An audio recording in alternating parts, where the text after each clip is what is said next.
Panoorin niyo po yung mga usok niya. Ang ganda tingnan.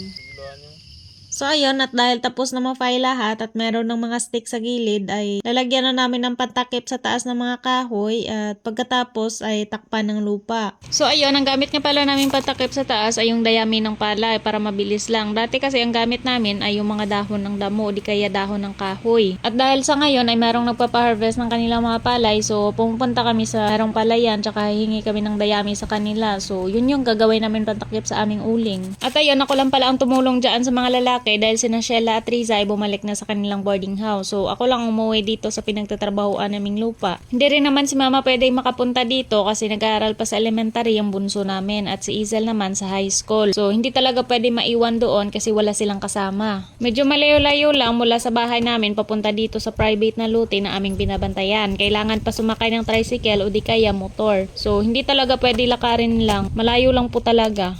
At ayan, nagbabalat na kami dyan ng puno ng saging para ilagay doon sa gilid ng stick para kapag tinambakan na ng lupa ay manatiling nasa taas lang at hindi na malaglag pa ilalim. Parang baral po siya, ganun. So ayun, sana bago matapos ang September ay makapag-file na naman ulit kami ng uling para may panggastos kami kahit kunti lang para sa birthday ni Mama at Sheila. October na kasi yung birthday nilang dalawa, so sana kahit papaano ay makabili kami ng pwede namin pagsalusaluang magpamilya. Pero kung wala kaming pambili, so good health na lang para sa kanilang dalawa.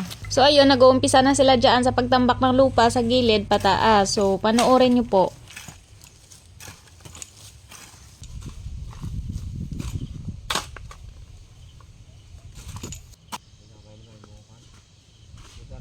So ganyan po yung kinalabasan niya. Inuuna lagyan ng lupa sa gilid hanggang pataas.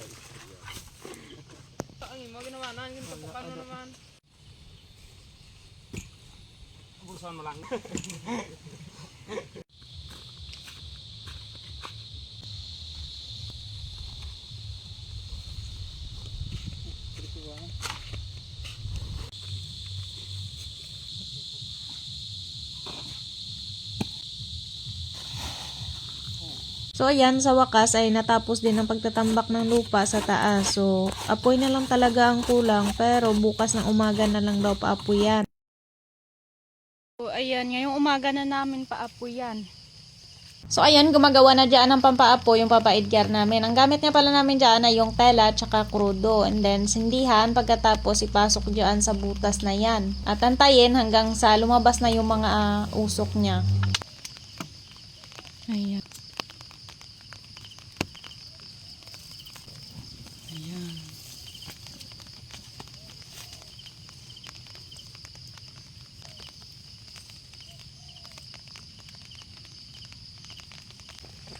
Ayan, hindi makita. Ayan, mamaya tingnan nyo kasi uusok po yan. Ayan na yung usok niya, guys. Oh. Lumalabas na. Ayan. Ay.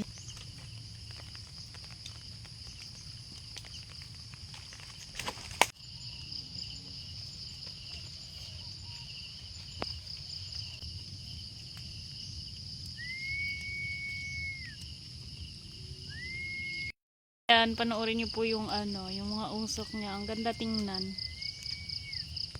Ayan. Andito banda ay hindi pa masyado nagkausok. Ayan. Doon pa lang sa kabila. Ayan.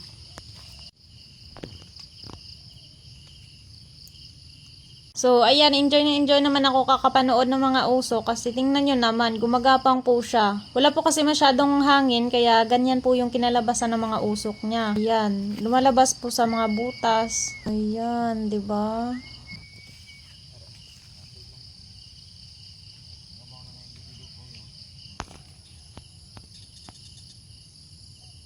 So, ayan. Sa wakas ay napaapuyan na rin. So, hahayaan muna namin to mga 3 to 4 days ay pwede na po itong kalkalin. Siyempre, babantayan namin baka mabutasan. So, meron naman kaming kubo dyan. Ayan, ayan yung kubo. So, dyan sila matutulog habang binabantayan yung uling. Ayan. So, ayun na muna. I-update ko po kayo, guys. Bye-bye. So ayan, kinabukasan ay ganyan na po yung kinalabasan niya. Umuusok na lahat mula sa ilalim hanggang sa taas niya.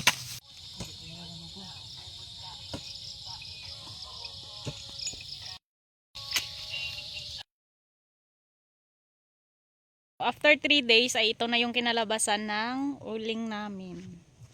Ayan. Ayan.